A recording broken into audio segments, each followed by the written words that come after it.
katawan. Lahat ng mga korap. Wala na kayo ibang ginawa, kundi magpayaman lang. Kasi po nakakasagama tayo sa traffic. Yun lang po ang concern namin. Paki-adjust mo lang. Okay, walang Nagre-request daw yung mga kapulisan natin, mga kapwa ko estudyante, na medyo guminit daw tayo. Sa dami natin to,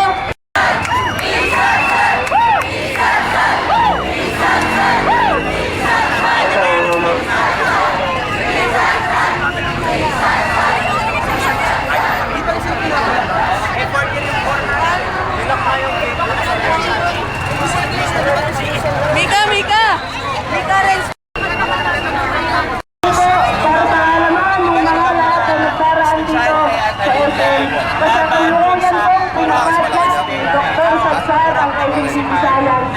Para wag na upang hindi na makalabas yung iba pang mga estudyante na gusto mo nakita dito sa picture stage sinasagawa.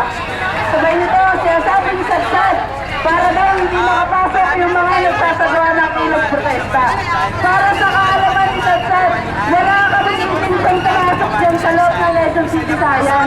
Ang gusto namin, ikaw na lumabas at iwanan mo ang posisyon ng pagka-principal dyan dahil wala ka ng karapatan para magkaroon ng posisyon sa edukasyon. Ginawa mo negosyo, pinagsahan na ano.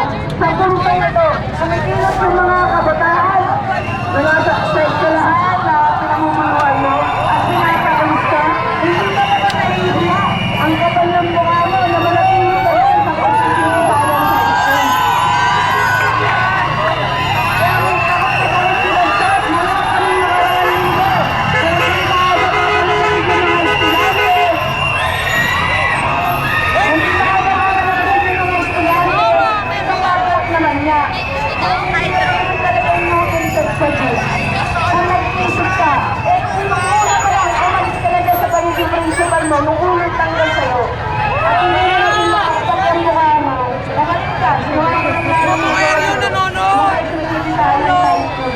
Ngayon, mas nila yung mangyayari sa'yo dahil ang panawagan nila ng mga kabataan. Umalis ka sa Quezon City Science Service School. Managot ka sa lahat ng kasong pinagkagawa mo. At wala ka ng karapatan na hinihingan ka. Bilang isang principal, dahil unang-una pa lang, hindi ka naman talaga nag-inisip sa interest ng mga pinamumunuan mo. Kaya malinaw ngayon, Sagsar, wala kami naman para sa kalaman ng DFCR. Hindi din namin gusto pumasok sa Quezon City Science Service.